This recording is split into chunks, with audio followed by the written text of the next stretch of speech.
जैसे black is beautiful, तो दलित एक पॉलिटिकल पंच है। इसमें बहुत लोगों को खराब लगता है क्योंकि आजकल फिक्टिशियस हिंदुआइजेशन चल रहा है, सब हिंदू हो, बटोगे तो कटोगे।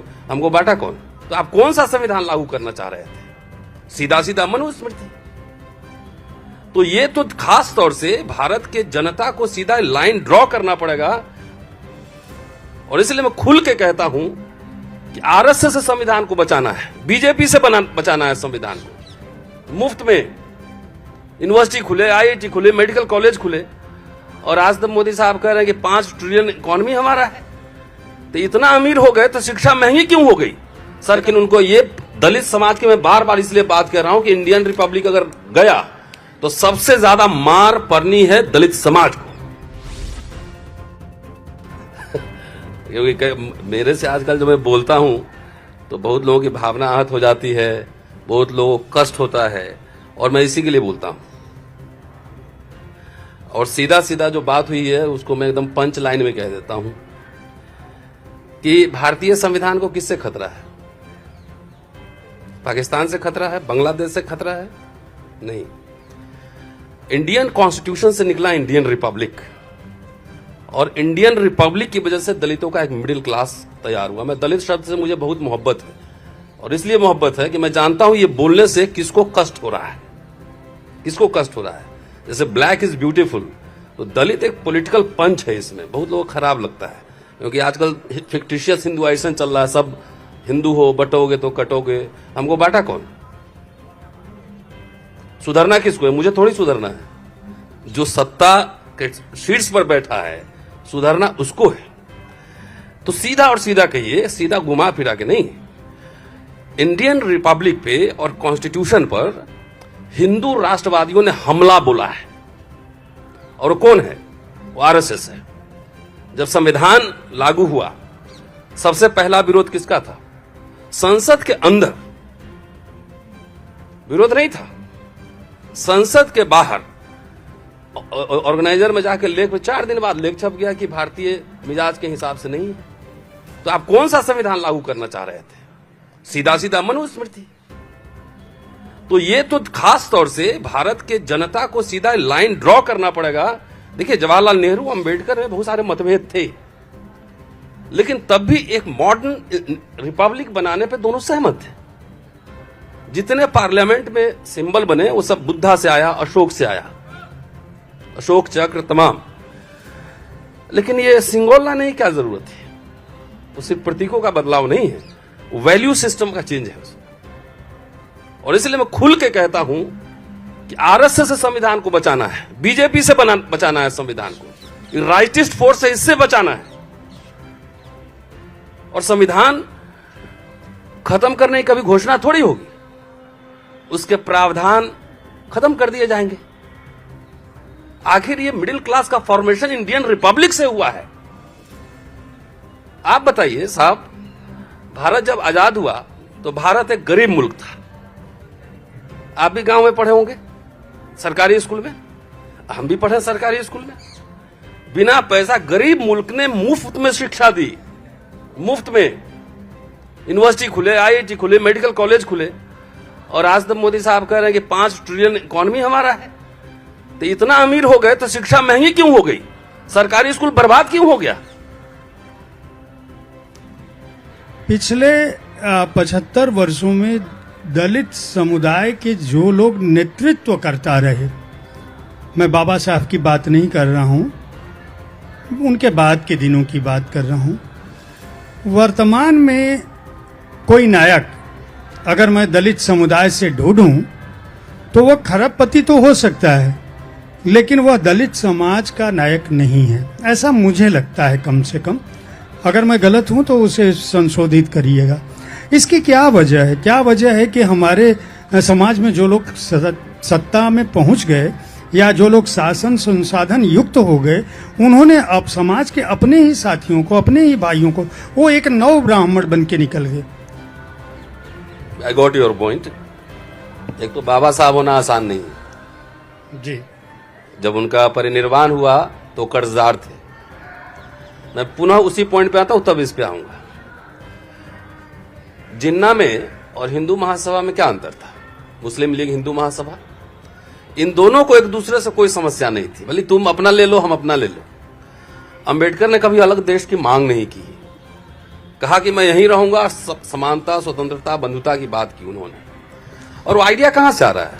वो बुद्धा से आ रहा है, संत कबीर रैदास से आ रहा है, बेगमपुरा कबीर के प्रेम नगर से आ रहा है, तुकाराम से आ रहा है, तुकाराम के पंढरपुर से आ रहा है। और हिंदू महासभा आरएसएस का आइडिया कहां से आ रहा था? बंच ऑफ थॉट में क्या लिखा है कि मुस्लिम, ईसाई और कम्युनिस्ट ये हमारे शत्रु हैं। लेकिन उनको ये दलित समाज की मैं बार बार इसलिए बात कर रहा हूं कि इंडियन रिपब्लिक अगर गया तो सबसे ज्यादा मार पड़नी है दलित समाज को, बाकी लोग तो एडजस्ट कर जाएंगे। सबसे ज्यादा मार पड़नी है, इसलिए दलितों को तो इनके साथ वैचारिक महायुद्ध, आपका महाकुंभ है, मैं महायुद्ध की बात कर रहा हूं। वैचारिक स्पष्टता होनी चाहिए। डॉक्टर अंबेडकर ने 1951 के मैनिफेस्टो में, शेड्यूल कास्ट मैनिफेस्टो में लिखा है कि हिंदू महासभा, आरएसएस जैसे प्रतिक्रियावादी संगठनों से हमारा कोई समझौता नहीं होगा। और मैं बार बार एक बात कहता हूं जयप्रकाश जी कि यह वैचारिक लड़ाई है, जात की लड़ाई नहीं है।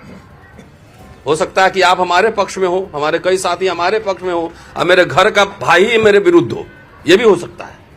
तो मैं बार बार एक बात कह रहा हूं कि दलित जितने नेता हैं ना, वो हिंदू राष्ट्र की पालकी ढो रहे हैं।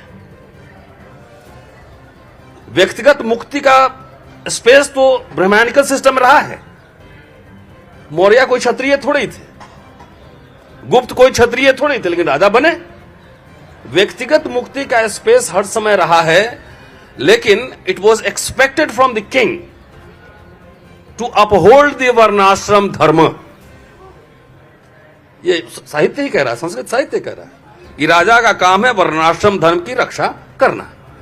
अब बिहार में देखिए जीतन राम मांझी हैं, आप चिराग पासवान हैं, एक सीट दे दो किसी तरीके से, ये अंबेडकरवाद है। अभी महाराष्ट्र के जो मंत्री बने हुए हैं, क्या नाम है उनका सर? मैं नेता का नाम कम याद रखता हूं, रामदास अठवले साहब हैं। कहीं अगर सीधा मैनेज नहीं हो रहा है तो इनडायरेक्ट मैनेज कर ले रहा है, इनडायरेक्ट मैनेज कर रहा है। तो अंबेडकर, नेहरू, आप एक बार बताइए, दलित समाज को सोचना होगा कि इंदिरा गांधी जब जमींदारी का उन्मूलन कर रही थी तो दलितों के पास कोई जमींदारी था क्या? उसका फायदा किसको हुआ? प्रिवी पर्स अगर खत्म कर रही थी, ये तो कांग्रेस वाला लोग भी नहीं बोलता है, हम लोग तो एकेडमिशियन एक्टिविस्ट है, सही बात बोल देते हैं कि जब प्रिवी पर्स खत्म हुआ तो दलितों के कोई राजे रजवा रहे थे कि उनका प्रिवी पर्स खत्म हो गया। जब बैंक का नेशनलाइजेशन हुआ तो बैंक का नेशनलाइजेशन का फायदा किसको हुआ? सब लोग को हुआ, लेकिन दलितों को भी हुआ। पब्लिक इंस्टीट्यूशन खड़ा हुआ, सेल गेल भेल सब, तो उसमें दलित लोग को नौकरियां नहीं मिली। यूनिवर्सिटी फ्री एजुकेशन, हम लोग 5 रुपया देकर पढ़े हुए, पूरे जिंदगी में 8,000 रुपया फीस दिए होंगे। आज ये बच्चा लोग बैठा हुआ है, पूछिए तो दिल्ली यूनिवर्सिटी में बिहार से आके कोई लड़का 20,000 से कम में पढ़ सकता है क्या? तो इसका लाभ सबको मिला। पब्लिक इंस्टीट्यूशन के जवाहर नवोदय विद्यालय खुला तो सब लोग पढ़े, हमारे लोग भी पढ़े। मोदी जी 10 साल में दलित नेता सब बताए कि कितने यूनिवर्सिटी खुले हैं और कितने स्कूल बंद किए गए। रतन लाल जी, अगर देखिए मोदी जब जी क्यों जाते हैं जाते हैं वहां तो संत रैदास और कबीर का एक साथ नाम ले लेते हैं, लेकिन उनका बेगमपुरा और प्रेम नगर नहीं याद है। मोदी जी और राष्ट्रीय स्वयंसेवक संघ की ओर से चूंकि कोई नहीं है, तो यह न माना जाए कि यह मंच जो है केवल उन पर हमला करने के लिए बना है। मैं फैक्चुअल मैं टीचर हूं जयप्रकाश जी, और मैं रेफरेंस के बगैर नहीं बोलता। नहीं, मेरा केवल संदर्भ ये है कि मैं ये जानना चाहता हूं कि आखिर दलित समुदाय के जो वरिष्ठ लोग थे, ठीक है बाबा साहब नहीं बन सकते, लेकिन आपको सत्ता मिल गई, संसाधन मिल गया, उन्होंने इस समाज के बारे में, समुदाय के बारे में उनकी तारीफ मैं थोड़ी कर रहा हूं, उनको तो सीधा अटैक कर रहा हूं कि वैचारिक इतना व्यक्तिगत मुक्ति के लिए मुझे ये बना दो। प्रोफेसर लोग भी सर बैठे हुए इधर, बीसी बनने के लिए, रजिस्ट्रार बनने के लिए होड़ लगा हुआ है। अरे भैया, जब एक शहर पे कोई बम गिरता है ना तो वो मंदिर दिखता है नहीं, मस्जिद दिखता है। जब निजीकरण हो गया, मैं अपने कॉलेज के चौकीदार जो सिक्योरिटी गार्ड होते हैं, मैंने पूछा कि कितना तनख्वाह मिलता है, तो 12, 14, 15,000। और सरकारी चौकीदार रहता तो कितना मिलता है? 70,000। तो जो प्राइवेटाइजेशन एक्सटेंसिव हो रहा है, पब्लिक इंस्टीट्यूशन बर्बाद किए जा रहे हैं, इसका मतलब है कि इंडियन रिपब्लिक पे हमला है, पब्लिक इंस्टीट्यूशन पे हमला है। और अम्बेडकर जवाहरलाल नेहरू के आइडिया से डिपार्चर हो रहा है पूरा। इसीलिए मैंने कहा वैचारिक महायुद्ध है। सारे पब्लिक इंस्टीट्यूशन, मेरा बेटा पढ़ सकता है मान लो मॉडर्न स्कूल में, हम सरकारी स्कूल का हालत आप देख लीजिए, कॉलेज यूनिवर्सिटी का हालत देख लीजिए। मैं दिल्ली यूनिवर्सिटी में पढ़ा हूं, माल रोड जुबली हॉल से कमला नगर पैदल चले जाते थे, वीसी साहब मिल लेते थे, नमस्ते भी कर लेते थे। आज हर जगह बैरिकेडिंग है, आप प्रिंसिपल से नहीं मिल सकते हो, वीसी से नहीं मिल सकते हो। यूनिवर्सिटी का मतलब यह है। What is the idea of university? Different ideas, आना है जाना है। एक अंतिम बात करके खत्म कर रहा हूं, डेमोक्रेसी को कैसे और संविधान को कैसे मानेंगे। डॉक्टर अंबेडकर का बार काउंसिल में एक भाषण है 1955 का, सिर्फ पॉइंट बोल दे रहा हूं। 7 चीज उन्होंने बताई थी कि 7 शर्तें होंगी किसी भी डेमोक्रेसी को सफल होने के लिए। पहला, समाज में भयंकर असमानता नहीं हो। अब 5 किलो 80 करोड़ को दे रहे हैं। दूसरा, मजबूत और सुरक्षित विपक्ष, जो हालत है देख रहे हैं विपक्ष का क्या हो रहा है। तीसरा, कानून और प्रशासन में समानता। Show me your face, I will show you the rules. यहां कह रहे हैं समानता होनी चाहिए, यहां पे नहीं। संवैधानिक नैतिकता, कॉन्स्टिट्यूशनल मोरालिटी, बहुमत द्वारा अल्पसंख्यक पर अत्याचार नहीं। छठा, समाज की नैतिकता। और सातवां, जन चेतना। इस 7 कसौटी पे आप खड़ा कर लीजिए कि पिछले 10-20 साल में हम कितना डिटोरिएट किए हैं और कितना आगे बढ़े हैं, तभी तो संविधान को समझ में आएगा ना। संविधान पे हमला करने वाले कौन हैं, उनकी वैचारिकी स्पष्ट होनी चाहिए। जी देखिए, अमृत जो मंथन हुआ था तो किसी के देवताओं के पास अमृत गया था, अब विष जो है असुरों के पास है। तो अभी तो अमृत काल चल रहा है, तो विष मिलना है दलितों को।